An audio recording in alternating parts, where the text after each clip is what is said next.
Assalamualaikum warahmatullahi wabarakatuh. Perkenalkan, nama saya Nur Ramadianti dari Program Studi Pendidikan Agama Islam Semester 1 Reguler 1.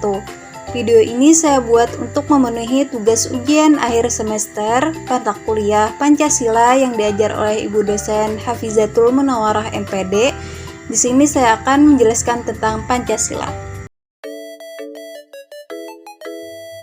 Adapun materi yang akan saya jelaskan yaitu yang pertama tentang pengertian Pancasila, yang kedua tujuan dari pembelajaran Pancasila, yang ketiga sejarah singkat Pancasila, yang keempat isi dan arti dari 5 sila, yang kelima Pancasila sebagai dasar negara dan pandangan hidup bangsa, dan yang terakhir Pancasila dalam kehidupan sehari-hari.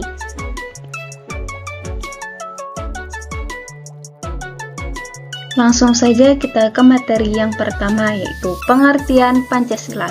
Pancasila adalah ideologi dasar bagi negara Indonesia yang terdiri dari 5 sila atau prinsip. Kata Pancasila berasal dari bahasa Sanskerta, yaitu panca yang berarti 5 dan sila yang berarti prinsip atau asas. Pancasila merupakan rumusan dan pedoman kehidupan berbangsa dan bernegara bagi seluruh rakyat Indonesia. Jadi Pancasila adalah 5 prinsip yang menjadi pedoman kehidupan berbangsa dan bernegara. Kelima prinsip tersebut memiliki nilai-nilai fundamental seperti ketuhanan, kemanusiaan, persatuan, kerakyatan, dan keadilan sosial yang menjadi landasan dalam membangun kehidupan bermasyarakat yang harmonis dan adil. Selanjutnya kita memasuki materi yang kedua, yaitu tujuan dari pembelajaran Pancasila.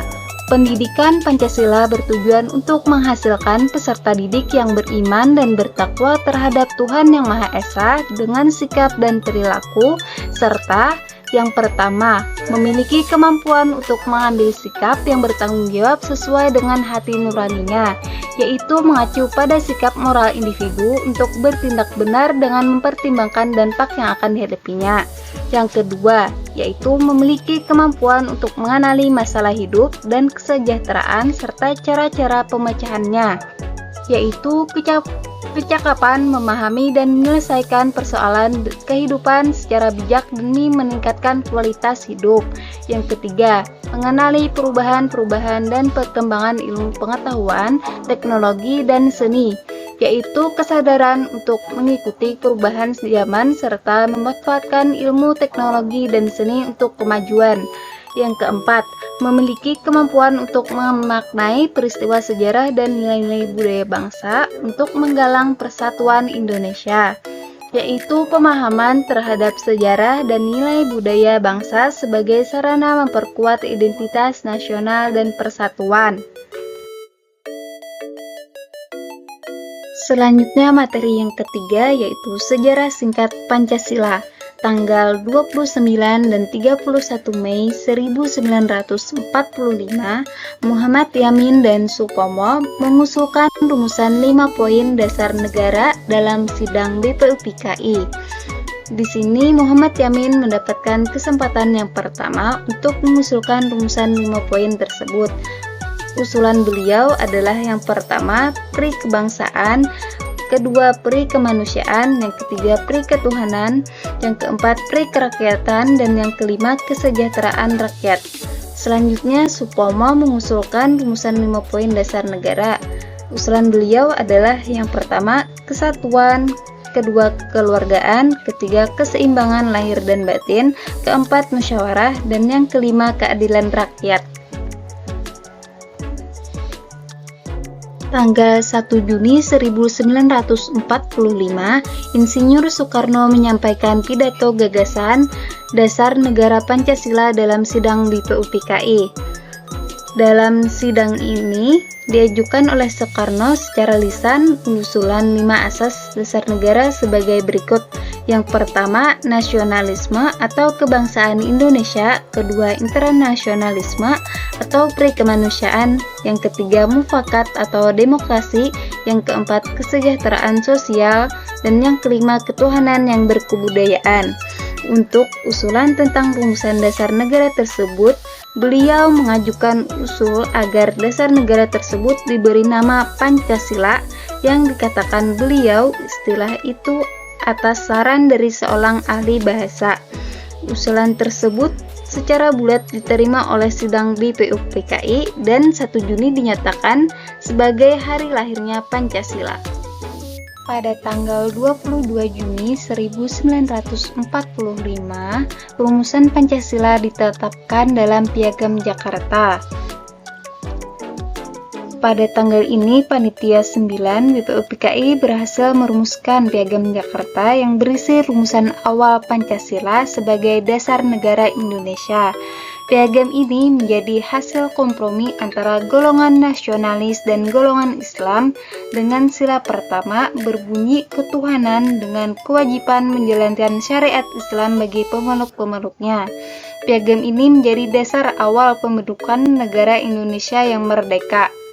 Selanjutnya, 18 Agustus 1945, rumusan dimasukkan ke Undang-Undang Dasar 1945 dan disahkan sebagai dasar negara dalam sidang Panitia Persiapan Kemerdekaan Indonesia atau PPKI.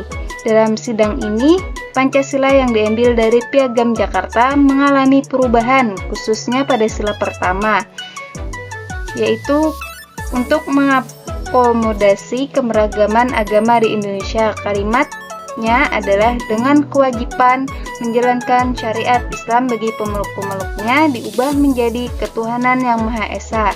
Setelah itu, Pancasila secara resmi dimasukkan ke dalam pembukaan Undang-Undang Dasar 1945 dan disahkan sebagai dasar negara Indonesia.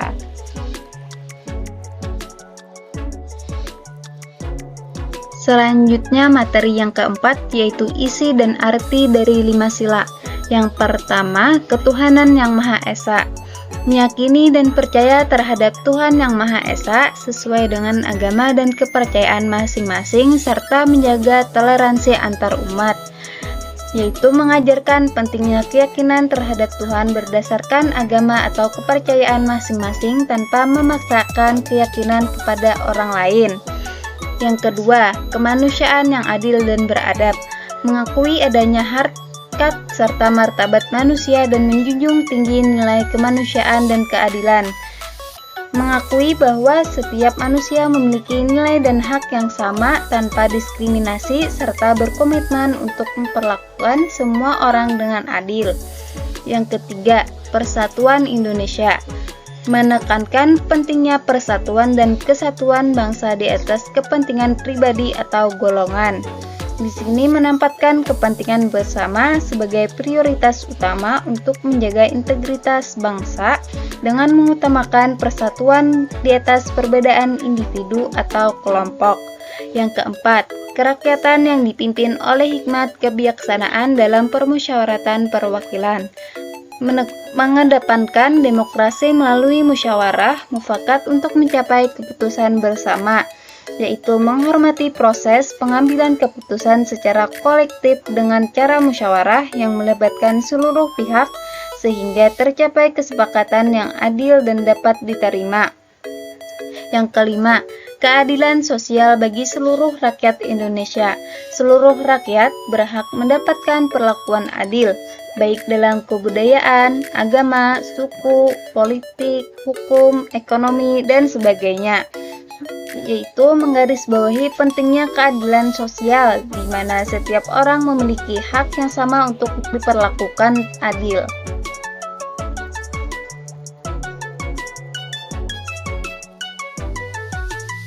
Selanjutnya, materi yang kelima yaitu Pancasila sebagai dasar negara dan pandangan hidup bangsa.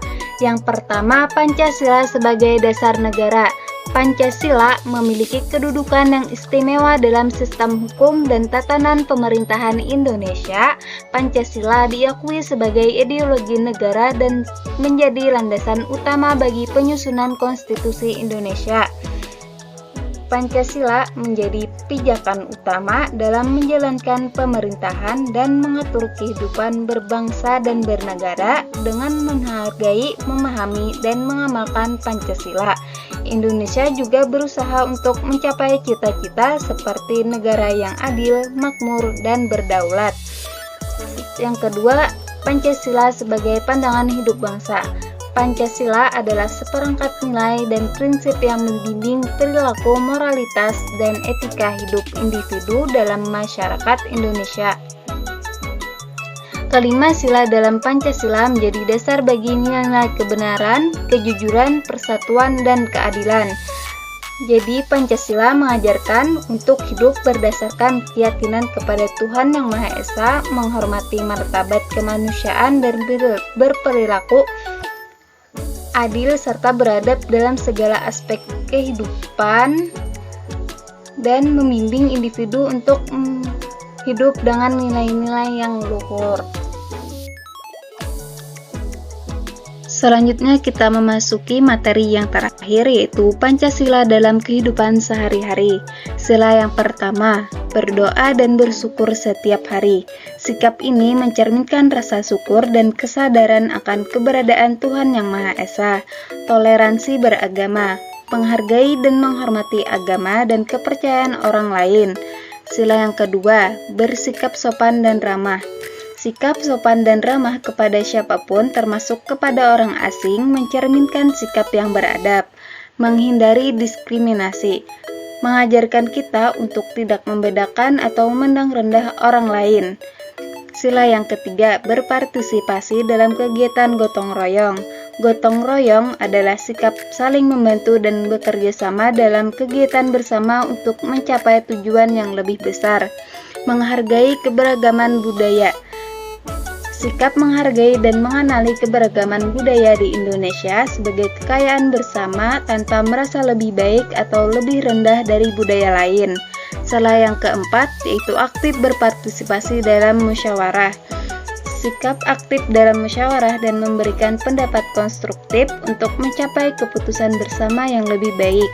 Menjunjung tinggi keadilan dalam demokrasi. Sikap yang mengajarkan untuk selalu berdemokrasi secara adil, tidak melakukan kecurangan, dan menghormati hak setiap individu. Sila yang kelima, bersikap adil dalam pemenuhan kebutuhan. Bersikap adil dan bertanggung jawab dalam pembagian sumber daya dan kesempatan, sehingga kesenjangan sosial dapat dikurangi dan kesejahteraan masyarakat meningkat secara merata. Dan berperan aktif dalam kegiatan sosial, berpartisipasi dalam kegiatan sosial atau gerakan keadilan sosial yang bertujuan untuk membantu masyarakat yang kurang beruntung dan memperjuangkan hak-hak mereka. Itulah tadi penjelasan tentang Pancasila. Terima kasih telah menonton video ini. Semoga bermanfaat. Wassalamualaikum warahmatullahi wabarakatuh.